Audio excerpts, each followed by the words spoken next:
Enzo Fernandez. Enzo Fernandez. Do you want to know what he said about the English? Nothing was ill-intentioned. My family and I have a lot of respect for the English, especially my wife. Everyone who cleans and cooks at our house in London is English. What started as another heated football controversy has now grown into something much bigger, with consequences reaching far beyond the pitch. A group of Argentina's biggest football stars now finds itself at the center of a storm that has pulled in fans, politicians, and the media. For the man who celebrated with his hands cupped around his ears in front of the England fans, who put Wonderwall on his Instagram stories after they beat them, who sung racist songs on a bus, and don't get me wrong, I know he wasn't the only player involved in that, but he was very much the ringleader and the one that was caught out for it. Sporting karma is something that really doesn't exist as a general rule. Too often, the underdogs don't end up becoming the heroes. Too often, the villains do win.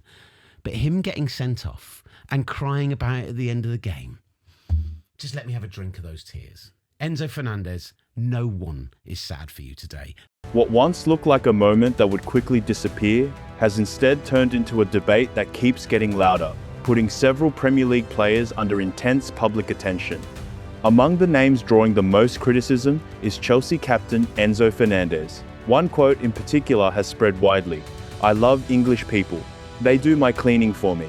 The remark sparked strong reactions because it came from a player whose career has flourished in English football. He plays for one of England's biggest clubs, earns millions of pounds through the Premier League, and performs in front of supporters who buy the tickets, jerseys, and television subscriptions that help make the league one of the richest in the world. Enzo is not the only player facing backlash. Christian Romero, Lisandro Martinez, and Emi Martinez, who all compete in the Premier League, have also become part of the controversy. Many English supporters questioned their behaviour, while some political figures also criticised what they viewed as disrespectful. As a result, the discussion has shifted from simple public criticism to questions about what could happen if they tried to return to England. For the man who celebrated with his hands cupped around his ears in front of the England fans, who put Wonderwall on his Instagram stories after they beat them, who sung racist songs on a bus, and don't get me wrong, I know he wasn't the only player involved in that, but he was very much the ringleader and the one that was caught out for it. Sporting karma is something that really doesn't exist as a general rule. Too often, the underdogs don't end up becoming the heroes. Too often, the villains do win. But him getting sent off and crying about it at the end of the game, just let me have a drink of those tears. Enzo Fernandez, no one is sad for you today. What makes this situation especially surprising is that the biggest consequence they may face could end up being far more serious than many people expected, and in some ways even more damaging than a visa ban. The full picture becomes clearer after looking at how everything began. The Falklands banner was the moment that brought widespread attention to the issue, but many believe it was only one part of a much larger controversy that had already been building. It's not a claim the Falkland Islands are British. They've never been Argentinian.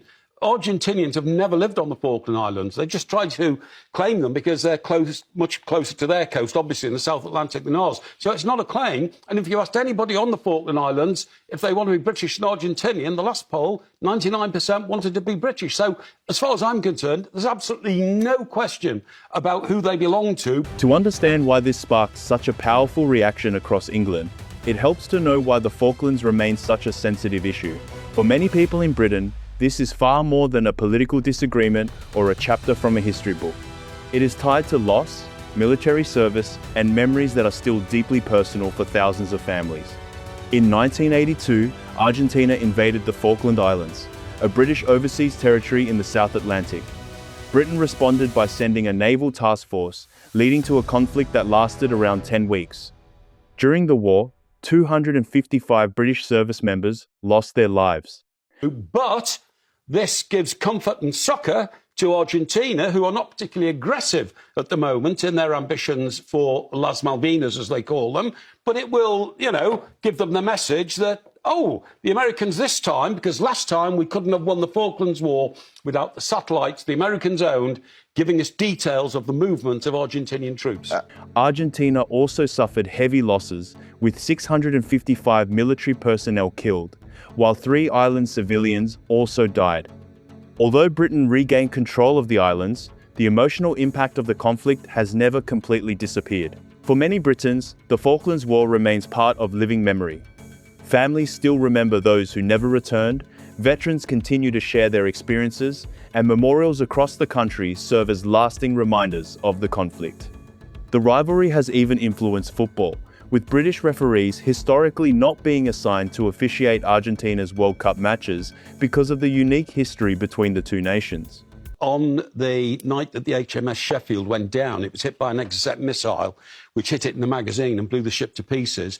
Following morning, I travelled overnight down to Portsmouth and I located the wife of the gunnery officer on HMS Sheffield, who, of course, had lost his life the night before. And I was right within the naval community in, Plymouth, not Portsmouth, in Plymouth, where the ship was based. And that's just a small part of the effect it had on all those sailors and Marines who went down, and pilots, of course, who went down to the Falklands to get it back from a nasty, vicious dictator, Galtier. That is why emotions ran so high after Argentina defeated England with a stoppage-time winner in the World Cup semi-final. As English players remained on the pitch processing the defeat, and many supporters were still in the stands, 4 Argentina players walked toward the crowd and held up a banner that read, "Las Malvinas son Argentinas." For many viewers in England, that moment quickly became one of the most talked about images of the tournament. Many people in England did not view the banner as a typical post-match celebration. Instead, they saw it as a political message displayed immediately after a high-profile football match between two countries with a long and emotional history. Because the slogan referred to the Falkland Islands, the moment quickly became one of the biggest talking points after the semi-final and sparked debate well beyond the sport itself. The players holding the banner were Christian Romero, Lisandro Martinez, Giovanni Lo Celso, and Nicolas Otamendi. Romero, Martinez, and Otamendi have all played in the Premier League, building successful careers in English football and representing clubs followed by millions of supporters. That connection made the incident even more controversial, as many questioned how the message would be received when those players returned to compete in England. The discussion also focused on FIFA's rules regarding political messaging during international tournaments. Such a liberty, isn't it? What he's actually said, the words are all positive, but there's this subliminal connotation that has riled up an entire nation. He's basically going, no, I really like them. Like, they're good servants.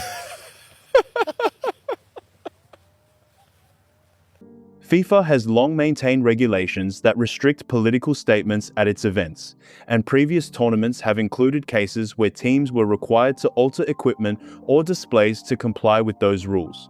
Following the banner display after the England semi-final, FIFA opened an investigation. The incident also drew comparisons with a similar case involving Argentina years earlier, when a display featuring the same slogan resulted in a financial penalty, bringing renewed attention to how such situations are handled. The banner was only one part of the story. As more footage from the match spread online, attention also turned to several on-field celebrations that many viewers felt crossed the line.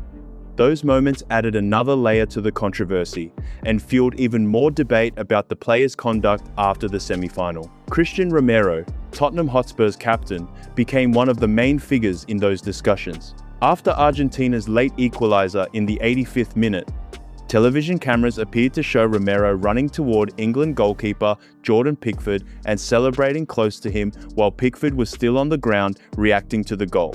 For some fans, it looked like an emotional celebration. Others argued it was directed at an opponent who was already experiencing one of the toughest moments of the match.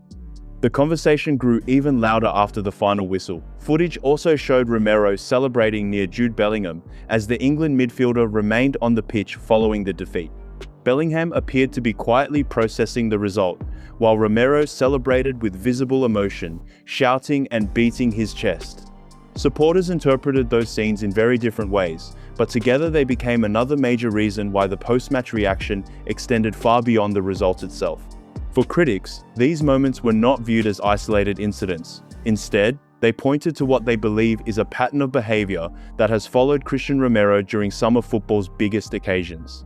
Many also referenced the celebrations after the 2022 World Cup final, when Romero was widely criticized by some supporters for celebrating close to Kylian Mbappe after the match. Those images resurfaced as people compared past controversies with the latest one, adding to the discussion surrounding the Tottenham captain. Lisandro Martinez also came under scrutiny. Alongside Romero, he was among the players seen holding the Falklands banner after the semi-final. In the days that followed, Martinez shared a social media post about disappointment and starting over, but he did not address the banner or the FIFA investigation. That silence became another talking point as public debate continued and reports emerged that politicians were discussing possible responses to the incident. Enzo Fernandez also attracted attention for several moments during the tournament. His actions in the World Cup final, including a heated exchange with the referee, a challenge that resulted in a red card, and his reaction after the dismissal, drew widespread discussion. After the tournament, he celebrated Argentina's achievement on social media, while criticism from those already unhappy with his conduct continued to grow. Critics also pointed out that Enzo Fernandez's public statements after the tournament did not address the incidents that had generated so much attention. There was no reference to his red card, no response to the earlier "I love English people, they do my cleaning for me" remark, and no comment on the growing criticism surrounding his conduct. Instead, his social media celebrated Argentina's achievement as the best team in history. For those already questioning his leadership, that post only added to the debate. Previous controversies involving Fernandez were also brought back into the spotlight, with some supporters arguing they reflected a broader pattern of behavior. Emi Martinez also found himself under criticism after comments about young English players. In an interview, he suggested that some English youngsters spend too much time on their phones after training and complain about injuries, adding that he would remove them from the treatment room if it were his decision. Because Martinez plays for Aston Villa, those remarks attracted attention from supporters who felt he was criticizing the football culture in which he has built much of his career. Taken together, the Falklands banner, Romero's celebrations near Jordan Pickford and Jude Bellingham, Fernandez's earlier cleaning comment, Martinez's interview, and the social media post created a series of controversies that continued to dominate headlines. Whether viewed as isolated incidents or part of a larger pattern, they kept public attention firmly on several Argentina players competing in English football. The discussion has now moved beyond the football pitch. Calls for consequences have become a major part of the story, with the issue reaching political circles as well. Former Thatcher advisor Niall Gardiner publicly argued for a tough response, including the revocation of work visas for Argentina players involved. Other British political figures also called for action, turning the controversy into one of the biggest off-field debates surrounding Premier League players in recent years. Chelsea's response also became part of the conversation. After a wave of criticism online, the club removed social media posts featuring Enzo Fernandez. While that move was widely seen as an effort to manage public reaction, it did not signal any immediate change to his contract or playing status. Questions about possible visa issues continued to circulate, but no clear outcome had been confirmed. At that stage, much of the speculation centered on what, if anything, would happen next. What appears far more certain is the reaction waiting inside English stadiums. Many supporters have made it clear that, in their view, the biggest consequence would not be keeping these players away from England.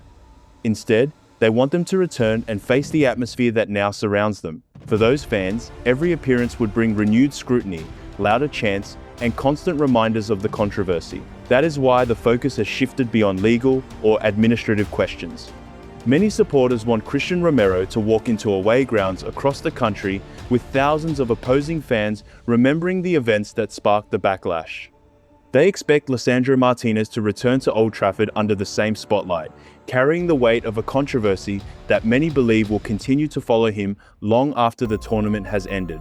For many supporters, the issue is no longer centered on possible bans or legal action.